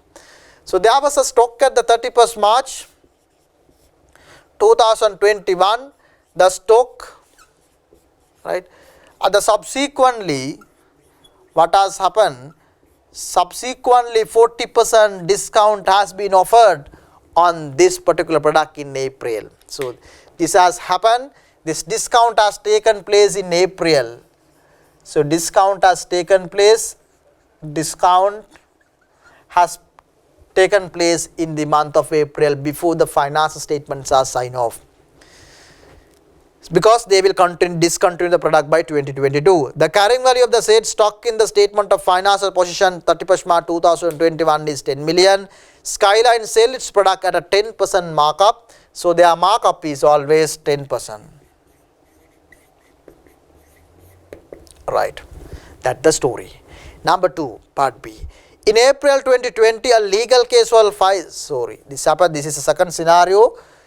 In April 2021, a legal case filed against the Skyline by a customer named Neon PLC as a result of a failure of a product sold by Skyline. So Neon PLC in April, Neon PLC has taken a legal action against the Skyline Private Limited, claiming some money because of the damage that occurred because of the product or due to the product that the Skyline has sold to the company Neon. The finance director of the Skyline explained that the refrigeration plant sold by the company had malfunctions and destroyed the stocks of Neon. As a result, Neon is suing the Skyline for damages. The finance director informed that the finance statement for the year ended 31st March 2021 will carry the appropriate disclosures. So now, legal action has been taken. Legal action has been taken by another company. That has happened again after 31st March 2021, right? That means it is in April. So it also happened after the financial reporting, and the discount as well as the legal action by Neon has taken place after the financial reporting period is ended. But what has happened now? Finance director of Skyline has positively told to the auditor. So he has told to the auditor, so disclosures will be made. So disclosures will be made with regard to this particular legal case. Now we don't know whether it's accurate or not, but Skyline finance director has told to the Shihan that they will take the appropriate disclosures with regard to this legal case, right? And then the value of the potential claim is rupees 30 million. So the value of the claim is 30 million. So 30 million claim is being required, but your material level is 3 million. This is more than 10 times of the PM, so it's such a large impact. So therefore, this 30 million will be disclosed in the finance statements. And you have reviewed the working papers and noted that there were no working papers relating to the above subsequent event, and therefore no work has been performed on the discount offered by Skyline. Further, as of that date, your team meeting, Skyline had only received the letter of demand and the summons from the Commercial Court of the Western Province from the plaint filed by Neon. You have reviewed the draft finance statement and concluded that the disclosure of the lawsuit in the finance statement is sufficient. So Shihan's conclusion, this disclosure is sufficient. This is sufficient. This is sufficient. So that means it has been appropriately disclosed as required by the accounting standards. Now, how to make it understand the user. Now there are two incidents that occurred, 1 and 2, that both the incident had occurred after 31st March, but both the incident had happened in April. So you can see the first bullet point or the second bullet point, both happened in April. So both happened in April. Audit team has concluded on 30th April is generally the day have concluded the audit, you can see in the top. So 30th April they have concluded their work. Now partner has reviewed the work and the audit is ready to sign off by the partner, and probably 30th April or soon after the 30th April. Now the first question is a very simple question from SLA US 560. Outline the auditor's responsibility on subsequent event. Identify the period covered by such responsibility. Outline the auditor's responsibility on subsequent event after the reporting date, LKS 10. Subsequent event, SLA US 560. Auditor's responsibility on subsequent event. Identify the period covered by such responsibility. So as you are aware, as per the LKS 10, event after the reporting date, there can be event that occurred till the finance statements are signed off. Those may be adjustable or non-adjustable event.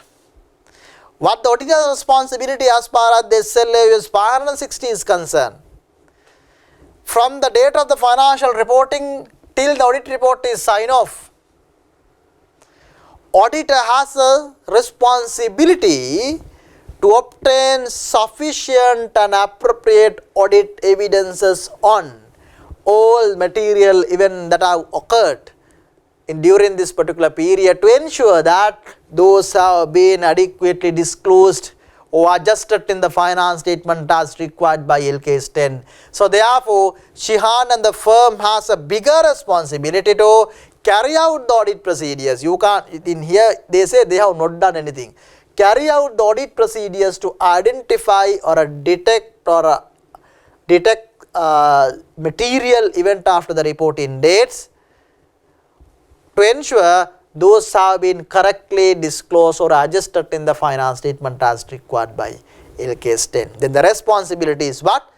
Direct responsibility to obtain sufficient and appropriate audit evidences, period covered up to the audit report dates. That's the answer. If you look at the part 1 answer,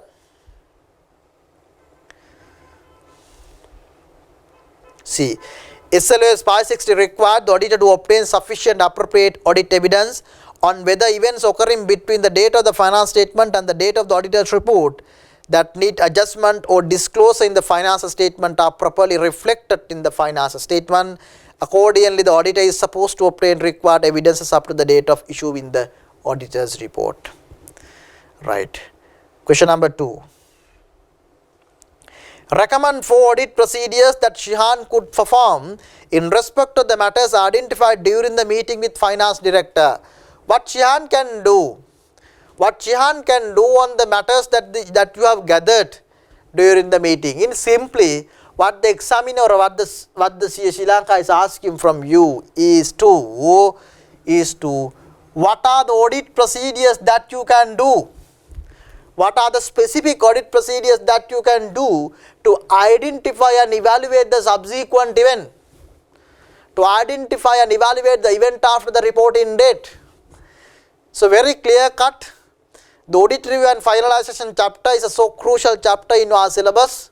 That chapter contains related party transaction, going concern, the subsequent event and the accounting estimate. This is so crucial, every word that you should remember, very commonly applied by the auditors, very commonly asked by the examiners as well.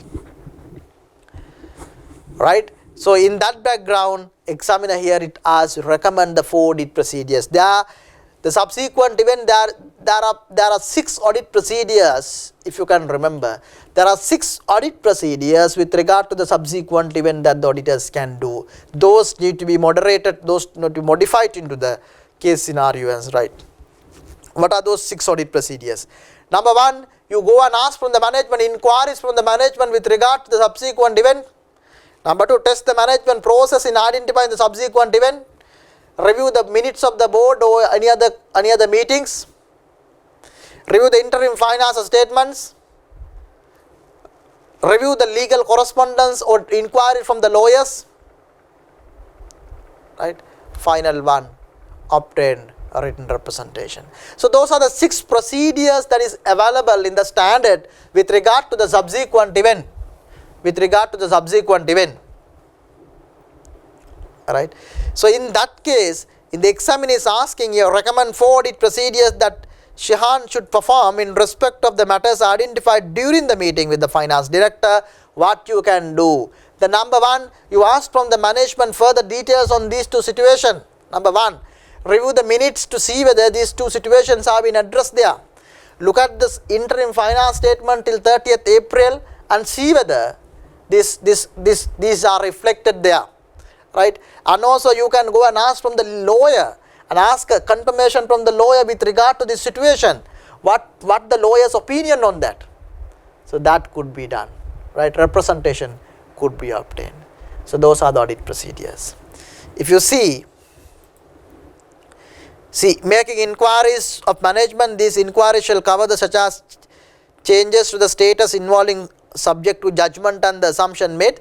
So this answer is very theoretical as given in the standard, but when you are writing, if you can write a bit of the link into the case scenario, because it's asking audit procedures that Shihan should perform. So Shihan could perform in the case specific. And the review the latest available interim finance statement, obtain evidences, litigation or claims, obtain written representation. So all these procedures as we discussed. An additional point, review management procedures for identifying the subsequent event and review the valuation of inventory of the company to ensure they have been valued at the lower of NRV. Right. So the next one, part C, evaluate the impact of the discount offered by the management in April 2021 Skyline's finance statement for the year ended 31st March 2021 and the audit opinion provide working to support your answer. And I can see a tendency of this type of questions in the last recent examination. So you are supposed to do a little bit of analytical working, and when you look at the auditing past papers in a previously, there are separate analytical procedures question, but now, so I can see a tendency of the papers, the analytical procedures are tested in a different forms, in a small analytics are tested even as part of the large case scenario. Even you can see the previous examination March, February 2021 as well as December online 2020 examination paper also contains that. Right? The question is evaluate the impact of the discount offered by the management in April 2020 on the Skyline's finance statement. What would have been the impact? So obviously, I'll delete the second point to explain this one. In this situation, obviously, now 31st March cost is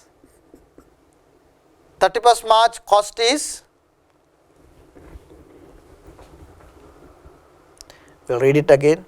Right? In April 2020, the management decided to offer 40% discount on a production that was stock in 31st March. So 31st March 2021, you had the cost. This is because of manufacturer of the product in Japan announced that they will discontinue the production. So carrying value of the said stock in the statement of thus 10 million. So this is a 10 million. Right. in April, let's say 30th April, let's say in 2021, so we gave a 40% discount. So therefore you need to see the NRV now. What would be the value of the selling price of this with a 10 into 40, 10 into 40%, 10 into 60%. Is the NRV? No. Why? So the discount is offered at the selling price. Discount is offered at the selling price, not at the cost. So in that case, you need to see what is the selling price of this 10. So they are telling 10% margin is kept. So 10 into 10% mean plus. So that means, so 11 million. Right, correct, selling price added 10%. So what happened now? 11 million into 40% is the discount. I'll take the calculator. So 11 million into 40%, 4.4. I think you follow me. 4.4 is the discount amount. So if you divide 4.4 into out of the cost, so you can see, 11 million into 4.4 mean, so 6.6. So your NRV, the selling price will be 6.6. Right. Your selling price will be 6.6. So now, even though you are maintaining at, you are recorded at 10 million, so you can maximum sell this at what? At 6.6 million. So therefore, there is a reduction of 3.4 million. So cost is 10. If you see, I hope that you followed me. Cost is 10, NRV is 6.6. So 10 minus 6.6 mean 3.4. There is a written off to the P&L. I'll tell you again. Now in the stock 31st March 2021, you had a 10 million worth of stock at the 31st March 2021. And you need to compare that with the net realizable value, at what price this stock has been sold at the subsequently because of the discount has been offered. So discount has been offered at the selling price, not at the cost. So the selling price of this 10 million stock is averaged 11 million because 10% margin is kept. And out of 11 million, when you take about the 40% discount, the discount value will be a 4.4 million. If you reduce this 4.4 million out of 11 million sale price, right? If you reduce 4.4 million out of the selling price 11 million, that is 6.6 million. 6.6 million is the value that you can 6.6 million is the value that you can sell. So the 6.6 million is the NRV, 10 million is the cost, 10 million is the cost, 6 million is the NRV. Your accounting records at the 31st March 2021 should carry the 6.6. If they have not done that, so there is a misstatement of 3.4 million, that is above the PM of 3 million. Clear? Alright. So the question is evaluate the impact of the discount offered by the management in April 2021 on the Skyline finance statement for the year ended 31st March. So the impact is 3.4 million, it is impacted, right? Now, an impact to the offered by the evaluate the impact of the discount offered by the management on Skyline's finance statement for the year ended and the audit opinion. This is the impact. There are two questions here, right? Did you see that? Because one is impact to the finance statement. Impact of the discount to the finance statement, right? And then audit opinion. Some people don't see this. So there are two answers for you to write, and you have to positively say that. There is an impact of 3.4 million. That is number one. Number two, if the management agree to make the corrections, there won't be an issue for the audit report. If the management does not agree, then they have to see whether this is a misstatement or a scope limitation. Obviously this is a misstatement.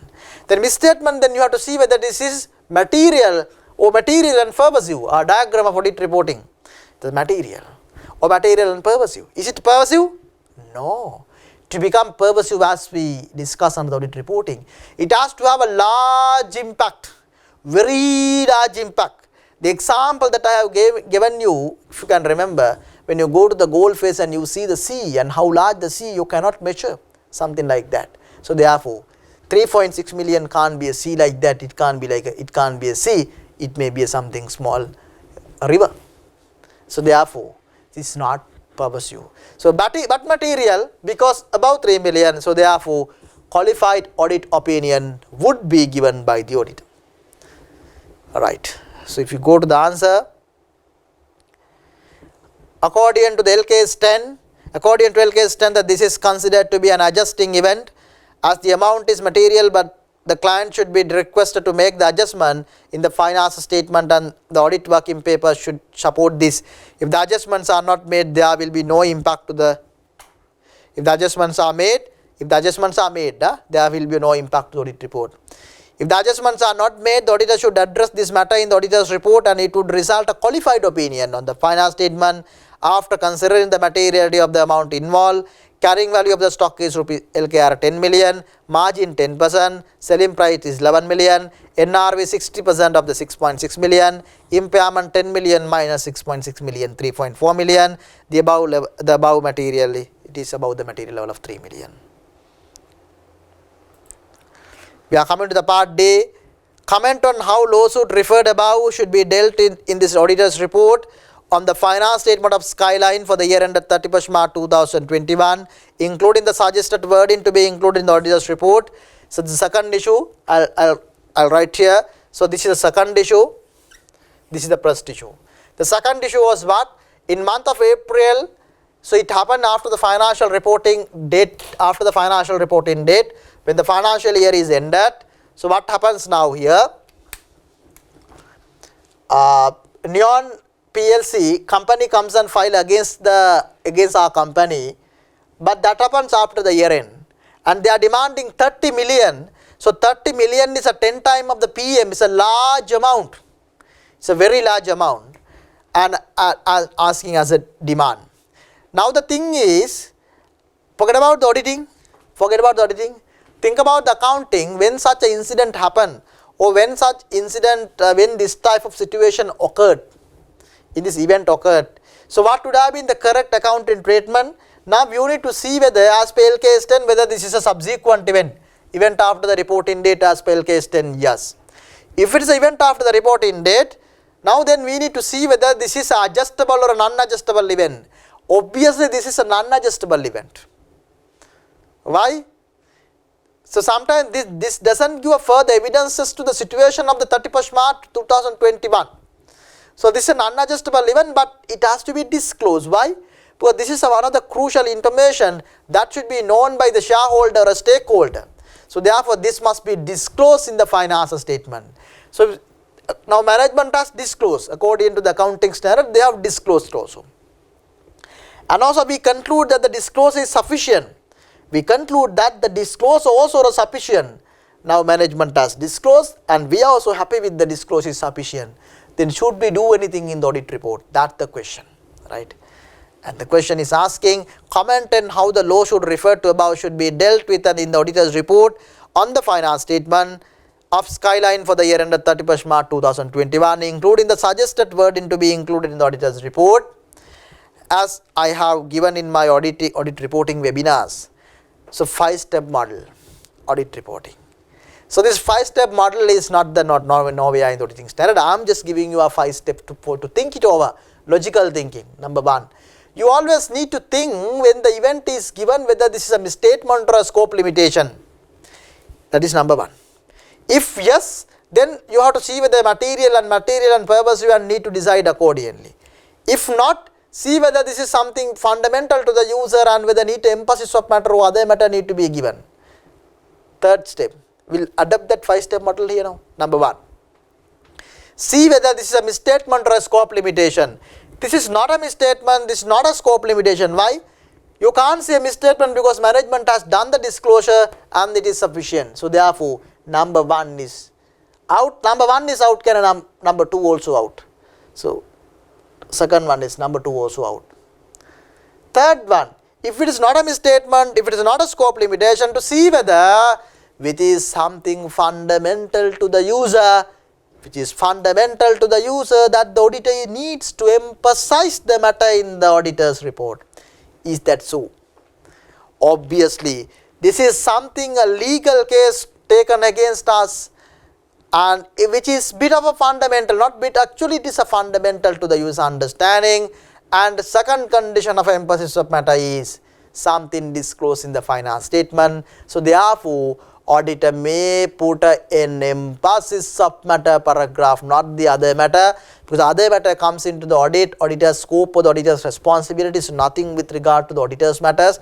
This is emphasis of matter. In order to tell you that emphasis of matter, 2 conditions should be fulfilled. Number 1, something fundamental, and something disclosed in the finance statement. So therefore, this will be an emphasis of matter.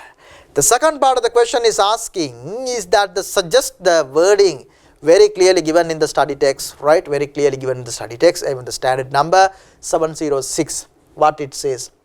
We say, we draw your attention to note number X, which explain the legal action, which legal or regulatory matters, which or legal action taken by the Neon PLC with regard to an uncompliance or something. We have to positively say, but the important wording, we draw your attention to note number X, which explains. We draw your attention to note number X, which explains the legal action taken against the company and the consequence or a consequent impact. Another one more thing, you have to positively say that. If that is not there, I mean, you may not get the answer marks. What is that? We do not modify our audit opinion with respect of this. That must be told. So that the answer. Okay, so if you see that, see this one. Part D. The auditor's report should include an emphasis of matter paragraph and bring this matter to the attention of the users of the finance statement. The following paragraph should be included in the auditor's report. We drew attention to note X in the finance statement, which describes the uncertainty related to the outcome of the lawsuit filed against the company by Neon PLC. Our opinion is not modified in respect of this matter. That is so crucial. If this is not there, I mean, your answer is incomplete. Right, so now we come to the part E. The last part of the question is that outline 4 matters. Outline 4 matters the auditor should disclose in the auditor's report. Outline 4 matters the auditor should disclose in the auditor's report with respect to other information obtained when auditing the finance statement. Outline action verb is important. Outline 4 matters the auditor should disclose in the auditor's report with respect to the other information obtained when auditing the finance statement. It's a very clear cut. So if you can remember the audit report format, number 1 should be title, number 2 should be addressee, number 3 should be the opinion, number 4 should be the basis for opinion, number 5 should be the key audit matters, number 6 is we are talking in the audit report is other matters. Other information, right? Other information. So now, other information, not the other matters. Other matters is something else. Other information. What is meant by other information? When the management is giving the finance statement to the reader, the stakeholder's finance statement contains a booklet called annual report. That annual report contains a lot of other information. What are those other information? Chairman's review, profiles of the directors, corporate governance report, corporate social responsibility report. Likewise, there are so many other information in the annual report other than the audit report and the finance statement. Those are called other information. What is the responsibility with regard to those information with the auditor? That is what the examiner's question. It's very clearly given in the study text, very clearly given in the study text as well as the revision kit, and there are so many questions. And even if you see the practical audit report, you can go to the colombostockexchange.lk, download any of the company's audit report, and you can see this particular section. So what the other information responsibility, it's very clearly given in the standard. What are the responsibility? Number one, we have to see that, right, preparation of other responsibility is the other information is the responsibility of the management, right? And we have to positively say that audit report does not cover the other information. And we have to say what is our responsibility with regard to the other information. What is our responsibility?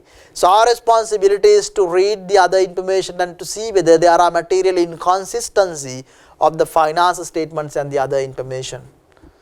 That we need to positively say. And we have to tell our conclusion. So whether we have found any material consistency or not, whether we do we have anything to report or not. So those are the main factors that we need to tell about the other information in the auditor's report. So if you go to the Colombo Stock Exchange, any audit report, other information section, you can see. If you go to the study text, other information, very clearly these 5 factors have been given. Those 5 factors are directly testing in the theory what the factors to be included, so that you can memorize and write also. But I always believe that you always need a logical thinking. So if you understand what is meant by other information, you can think and write also. Right, so we come to the answer of the last one, party statement of that the auditor management is responsible for the other information, and identification of the other information obtained before the date of the auditor's report, and also the other information expected to be obtained after the date of the auditor's report, a statement that the auditor's opinion does not cover, and a description of the auditor's responsibilities for reading, considering and reporting, and where other information has been obtained, either a statement that the auditor has nothing to report or a description of any uncorrected material misstatement. Right. So with that we conclude the question number 6, the second long case scenario. But my advice for the long case scenarios is don't get scared for the long case scenarios. Long case scenarios, what you need to have is how to approach the question. Don't get scared. How to approach the question, practice in that steps. If you familiarize with those steps, the most easiest, not like MCQ sometimes be difficult and take in time, but these, if you practice the questions, you can easily approach into the question and you can write the answers.